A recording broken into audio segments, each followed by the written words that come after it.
Hello mga kabibig, welcome back sa ating bagong YouTube channel. Ito ang pinakamaingay na YouTuber sa balat na YouTube. Ako si Kabibig, maglabag-labag na daw with evidence. Ako trending na trending talaga. Si Senator Lacson ngayon kung saan gusto niyang maimbita si Zaldico at saka si Martin Romualdez sa Senate hearing ng Blue Ribbon Committee. Naku mga kabibig, kung saan sabi naman ni Lacson dito mga kabibig, ito si Zaldico daw nag-resign na siya. Hindi siya congressman.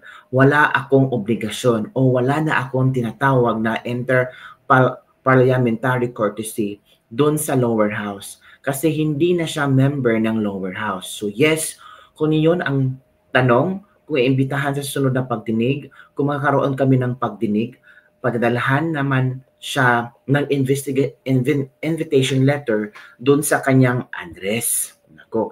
Now, alam natin na sa abroad siya, so hindi siya sisipot. Pag hindi siya dumating, padadalahan namin ng supina at pag hindi sumipot, may show cause order. Kapag hindi satisfactory ang kanyang show cause order, ipapakontempt namin siya at i-issuehan ng warrant of arrest, mga kabibig. Ako, pati daw si Martin Romualdez ay posible na daw ipatawag ni Ping Lacson. Ay, ito kabibig ha. Ito. Romualdez co in Senate probe. The Senate Blue Ribbon Committee will invite resigned Congressman Zaldico and former House Speaker Martin Romualdez to its next hearing on the anomalies in flood control projects according to Senate President Pro Tempore Ping Lacson.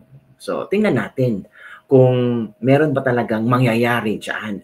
At kung maimbita, pupunta ba si Martin Romualdez? Ang tanong, kung hindi pupunta, guilty, sabi ng mga netizen. Kung pupunta, edi mas mabuti, masagot niya ang lahat ng mga katanungan. Pero kabibig, ito ang pinag-uusapan ngayon. Meron tong isang lawyer na kung saan diniscuss niya kung bakit ayaw niya talaga kay Ping Lacson, Corazon Baleling Premier. Nako, bakit kahit kailan ay hindi ko ibinoto si Senator Lacson, Corazon Baleling? Ito kabibiga, manood tayo ng kanyang explanation at video kung saan posible din na baka same kayo ng inyong paniniwala at pag-isip-isip mga kabibig. Let's watch this video. Alam niyo ba, ni minsan hindi ko pa ibinoto si Ping Lacson. Ooh. Anong dahilan? 2 words. Corazon Baleling. Corazon Baleling. Ito po muli si Attorney Mike Operario. Pag-usapan natin ito. At ito lamang po ang umpisa ng serye ng ating diskusyon tungkol dito sa issue na ito ng Corazon Baleling.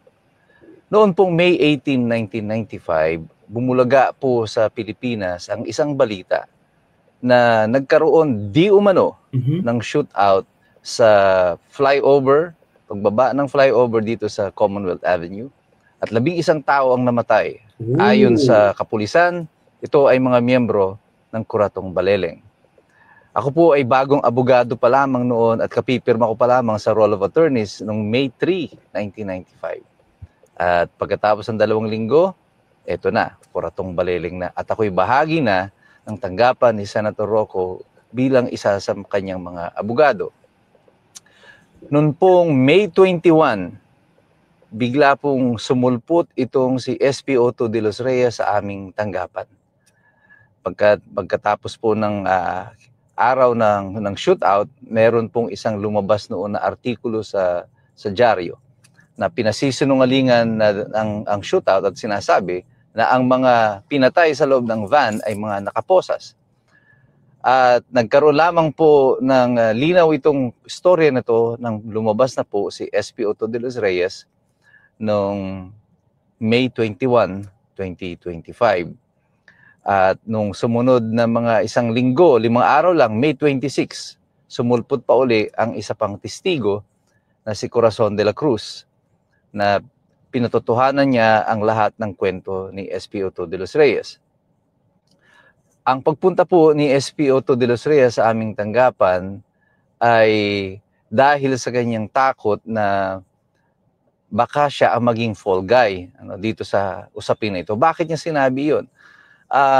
Ayon kay SP Otto de los Reyes, nung pagkatapos daw ng operasyon, ay ipinare-record sa kanya ang halagang 200,000 piso bilang mga ebidensya ng perang nakalap o na-recover mula sa Kuratong Baleleng. Pagkatapos nun ay pinabubura daw sa kanya yung mga serial number ng mga baril. Yan naman po lahat ay public record at bahagi ng Senate investigation. Bakit siya natatakot doon sa pera? Kasi alam niya na hindi lang 200,000 ang na-recover nila.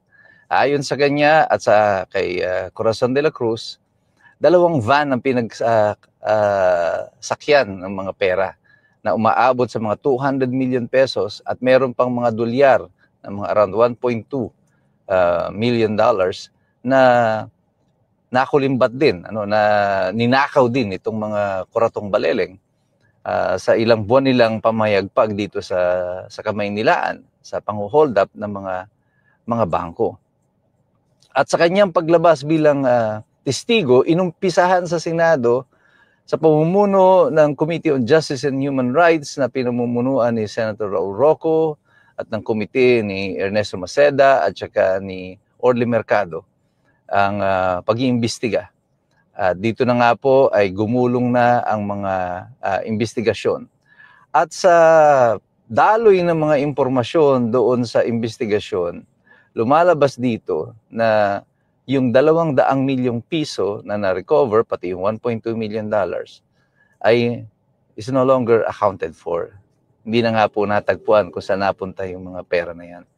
Para po sa akin, nung panahon na yon, wala akong simpatsya dito sa mga Kuratong Baleleng kasi napaka-violente nila.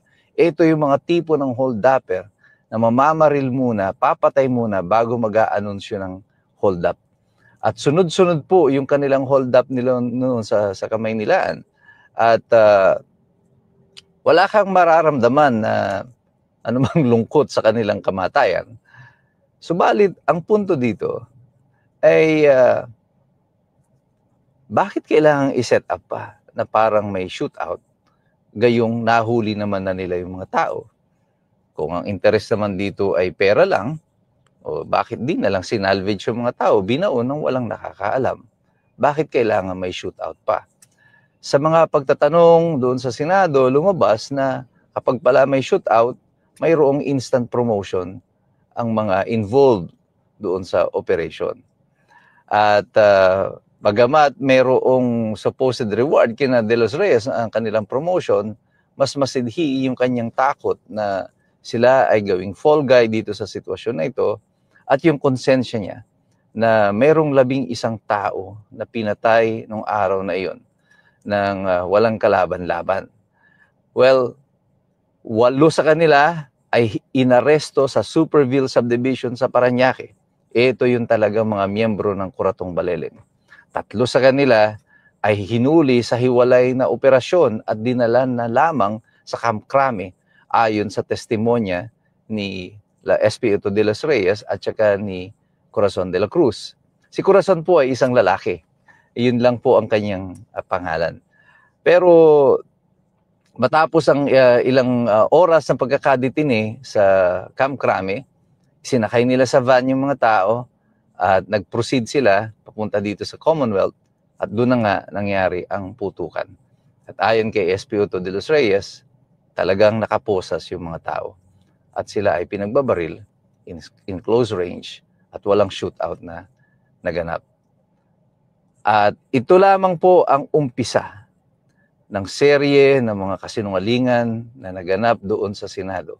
At ikukwento ko pa sa inyo yung mga totoong nangyari doon sa investigasyon na yan sa Senado dito sa issue ng Kuratong Baleleng.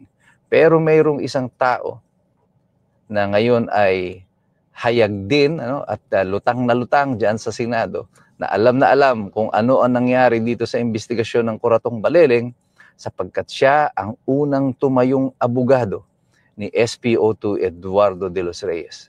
At yan ay si Kiko Pangilinan na ngayon ay umuupo kasama ng mayorya, kasama ni Ping Lacson. Marami pong mga bagay pa tayong dapat malaman at ipapaalam ko sa inyo base sa aking personal na kaalaman sa kung ano ang nangyari dito sa Kuratong Baleleng at dito kay Ping Lacson. At ito yung mga dahilan kung bakit hindi ko siya kahit kailan iboboto bilang senador o anumang posisyon na kanyang tatakbuhin. Patuloy po tayong magmasid, mag-aral, at tayo po ay makialam sapagkat mahirap pong makialam ang taong walang alam. God bless. May tinititigan at may tinitingnan. Caldero Sanchez, Francis Caldero Sanchez, masayang hapon po. Jen Nelson, masayang hapon din sa inyo, sa ating mga taga-subaybay. Taos pusong pagbati. Kamusta po kayo? Base na, nakikita namin sa video, parang iba araw nyo ngayon Mukhang fresh na fresh po kayo. Mukhang masaya kayo, Sanchez. Wala, matanda na, tumanda na mula pa nung una nating magkasama-sama at magkausap. Oo nga po. Pero anyway, mula po kahapon hanggang ngayon, kamusta na kayo? Mukhang naibulalas po ninyo ang gusto nyo sabihin kahapon sa plenaryo. Okay naman po, pero ang pangunahing layunin nun ay pangalagaan at protektahan po ang Senado. Hindi lamang ang mga miyembro nito ng mga senador, pero ang institusyon mismo na tila nahihila pababa, natuturo ng mga mema, may masabi lang ang kaugnay ng isyong ito. Aha. Ako ho mukhang, alam nyo, yung binanggit nyo, yan din ang tema ng binanggit ni Senador Rodante Marcoleta. Isa naman ang gusto namin Ba't pa kayo nag-aaway-aaway? 24 na kayo, Sanchez. Well, sabi ko nga, bahagi ito ng script na pag-away-awayin kami at ayokong sumabay sa script na yan. Para sa akin, ang Senado ay isang buong institusyon. Mas malakas ang ating bansa at ang sambayanan kapag malakas ang Senado. Hindi kapag pilit kaming pinag-aaway-away, pilit kaming pinagkakawatak-watak, at pilit kaming tinuturo. Sabi ko nga sa talumpati ko, hindi ba, Jen Nelson? Kada daliring ituturo mo sa kapwa mo, may 3 daliring nakaturo palagi pabalik sa'yo. Pero paano po natin masisiguro? Ano pa lang ba na logical thinking lang ba o meron kayong talagang pinanghahawakan na ito ay kagagawa ni Speaker Romualdez? Ang sabi ko nga, lahat ng pangalanan dapat ipatawag at imbestigahan. Bakit tila namimili? Bakit tila hindi pareho at pantay? Bakit may tinititigan at may tinitingnan? Hindi ba dapat po pantay ang hustisya dahil yung babaeng sumisimbolo ng hustisya na may hawak na balanse, nakapiring po yung mata at hindi po dapat nakakakita. Kaya walang mapapaboran, walang tinitingnan, walang tinititigan.